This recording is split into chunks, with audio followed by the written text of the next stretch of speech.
Hello everybody and welcome back to another EDH gameplay here on this channel. Before we get into today's gameplay, I want to make a quick shout out to Kaiju Cards in Trier, Germany for providing a great place where we can play our TCGs.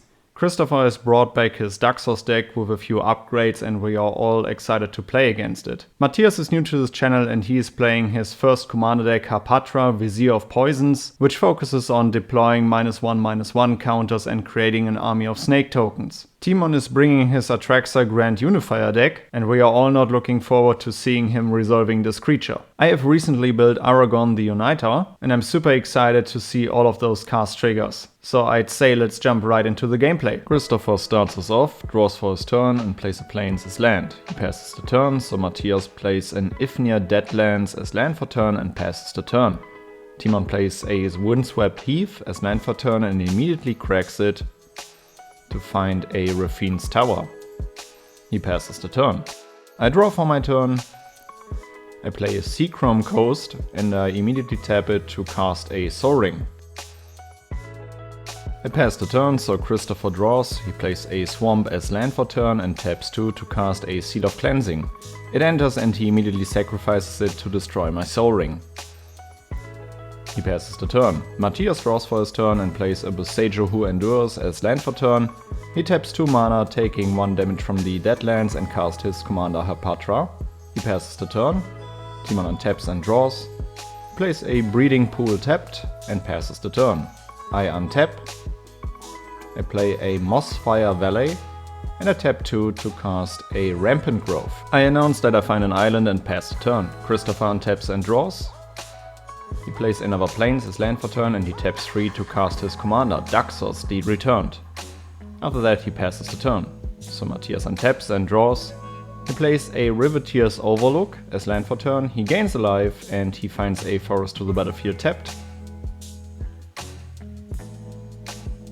He taps 2 mana to cast a Channeler Initiate. It enters, so he puts 3 -1/-1 counters on it that triggers Hapatra, so he creates a Snake Death Touch token. He moves to combat and he attacks Timon for 2 with Hapatra. That triggers Hapatra, so he puts a -1/-1 counter on Daxos, what leads to him creating another snake. He passes the turn, so Timon untaps and draws. He plays a forest for turn and passes. I untap, draw for my turn.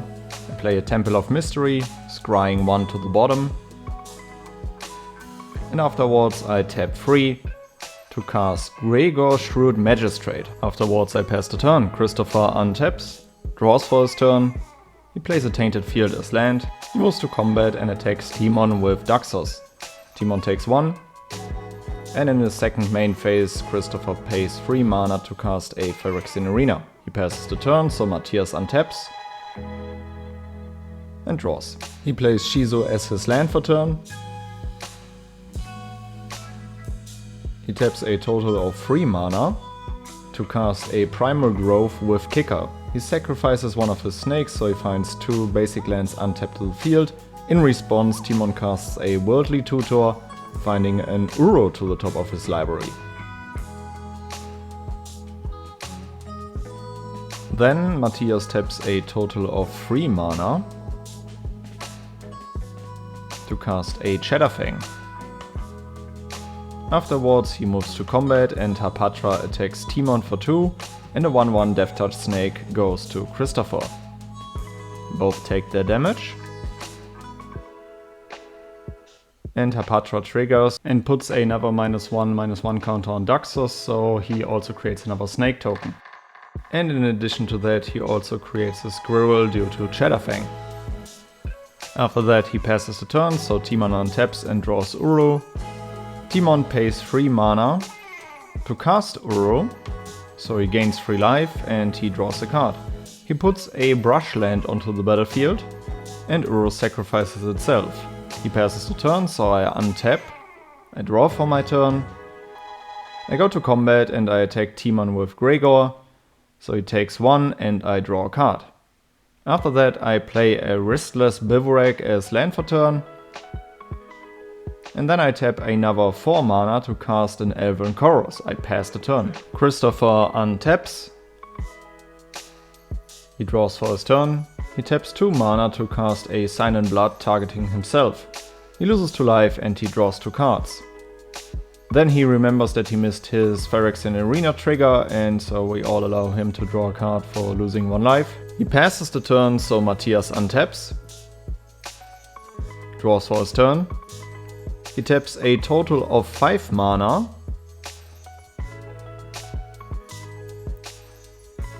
to cast Eldrazi Monument. Timon in response Force of the Wills it by paying a life and exiling a blue card. After that he moves to combat and he declares that Hapatra and Shadowfang attack Timon and all of his remaining snakes and squirrels attack Christopher. Both take their damage. And that also triggers Hapatra. He puts a -1/-1 counter on Gregor, which creates him a snake and due to Shadowfang also a squirrel. He passes the turn, so Timon untaps. He draws for his turn and he pays 2 mana to cast a Nature's Law, finding a Zargov Triumph. After that he passes the turn, so I untap. I draw for my turn. I play a Crozen Verge as land for turn, then I pay 4 mana to cast my commander, Aragorn the Uniter.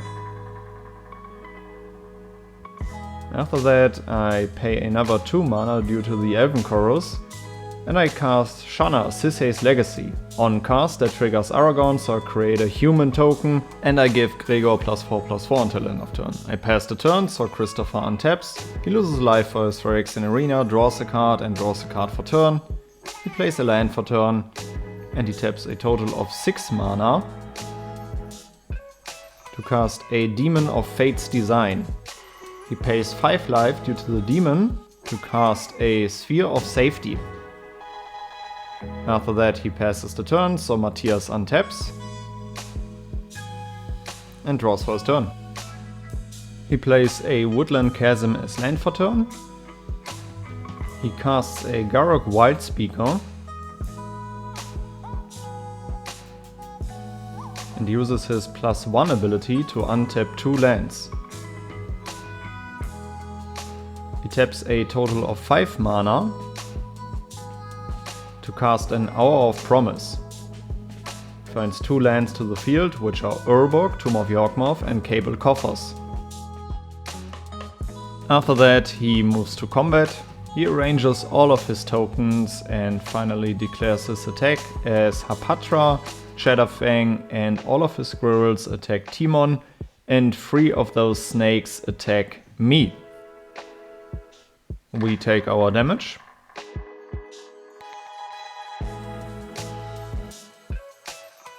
That triggers Hapatra, so he puts a -1/-1 counter on my human token, and that creates him another squirrel and also another snake due to Shadowfang.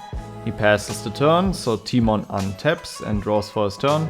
He taps a total of 5 mana to cast Elish Norn, Mother of Machines. After that he passes the turn, so I untap.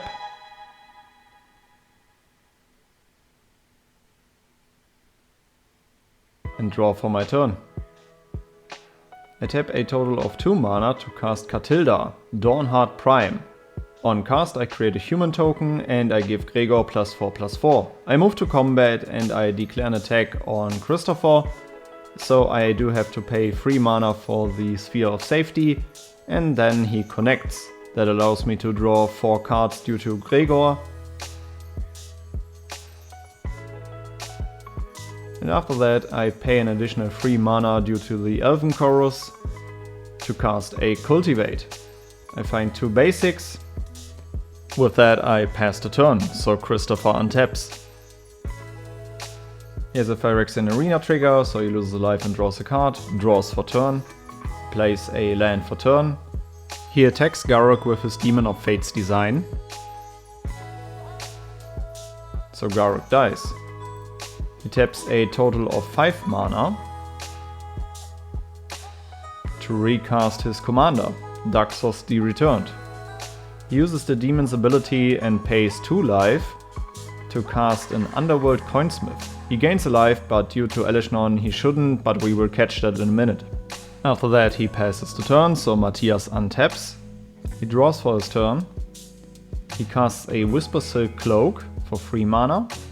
Then we catch the Coinsmith thing, and then he equips Hapatra with the Whisper Silk Cloak. He moves to combat and he attacks Timon with Chatterfang, Hapatra and a few more tokens. 3 squirrels come to me. He uses his Cabal coffers to pay for 2 of these Sphere of Safety triggers. Christopher declares a block with his Underworld Coinsmith.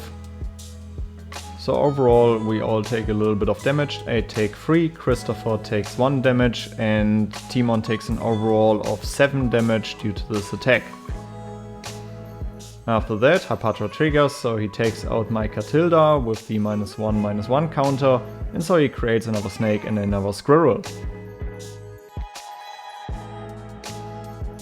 After that he passes the turn, so Timon untaps. He draws for his turn. He plays a Blight Climb Pathway as land for turn. He taps a total of 6 mana to cast the Eternal Wanderer. He uses his -4 ability, so he chooses 1 creature for each player and everybody has to destroy the rest. We are left with that and he declares an attack for 4 with Elishnorn on Matthias. After that he passes the turn, so I untap. I draw for my turn. I play a forest as land for turn. I tap 2 mana to cast an Sword of the Animist. I pay 2 mana to equip my human token with the sword. I move to combat and I attack Matthias for 2. On attack my sword triggers, so I find a mountain tap to the battlefield and Matthias takes 2 damage. He passes the turn, so Christopher untaps, draws for his turn. He also has a Phyrexian Arena trigger. Christopher plays a land for turn. He taps a total of 3 mana to cast a Seal of Doom. On cast he gets another experience counter. He immediately cracks the seal to kill Elishnorn. Christopher taps another 3 mana to cast a Bastion of Remembrance. On ETB he creates a 1/1 human soldier creature token and he passes the turn. Matthias untaps, draws for his turn. He floats a total of 9 black mana due to Cabal coffers. He adds a few more mana to that, so he can recast his commander Hapatra.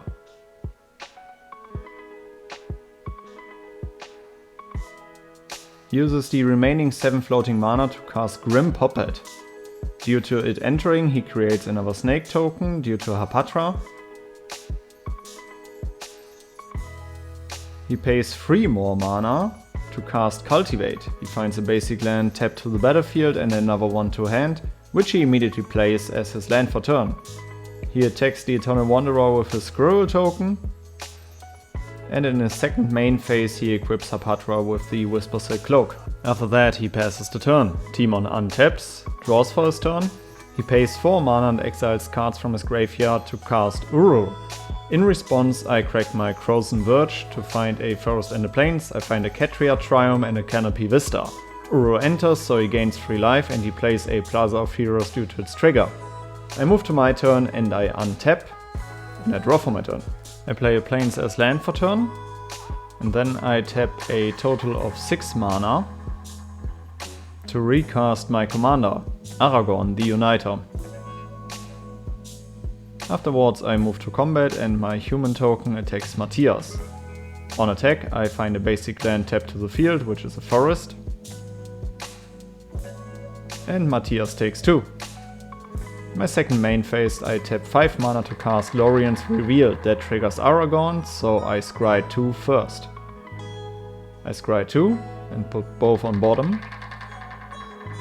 And then I draw 3 cards.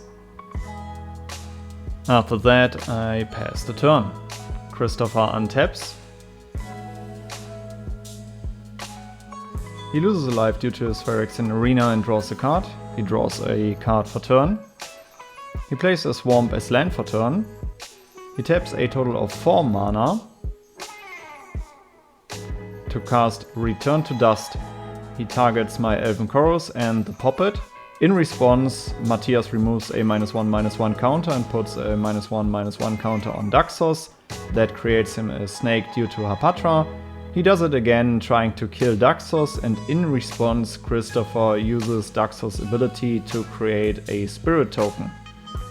After that resolves, which triggers Bastion of Remembrance, so everybody loses 1 life and Christopher gains a life. Finally, that creates another snake token, and with the last remaining counter on Puppet, he removes the counter and puts another -1/-1 counter on Uru, and then Return to Dust resolves. After that, Christopher passes the turn.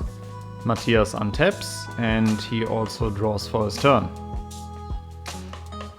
He floats 11 mana due to his Urborg, and uses 4 of those to cast Yawgmoth Front Physician.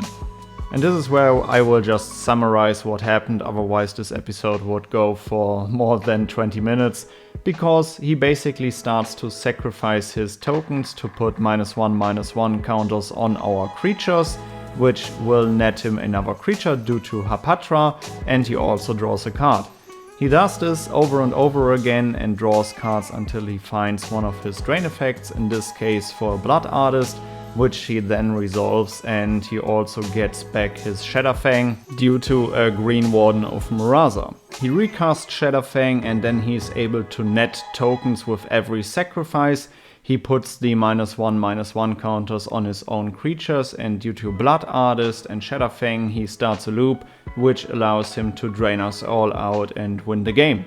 Alright guys, I hope you enjoyed this episode, and I hope that you guys understand that I simply shortcutted this last turn, simply because of the reason that this whole turn took more than 10 minutes for Matthias to play it all out, and I really wanna keep these episodes nice and tight. Of course we all questioned if we had any response or interaction for this, but everybody was tapped out and had no interaction left, so we let him do his thing. When it comes to the card of the game, I definitely want to mention Shadowfang Scribble General, not only because it is a great combo piece with Yawgmoth, but also a great card in a Hapatra deck in general. I was also really amazed with how consistent Hapatra was able to put counters on other creatures. In the early game it seems a little bit more simple, but even in the late game due to the Whisper Silk Cloak he constantly was able to put -1/-1 counters on other creatures, which definitely shut down some of our engines. Alright guys, again I hope you enjoyed this episode. Let me know down in the comments below if you enjoyed it, and then I would say see you in the next one. Goodbye guys.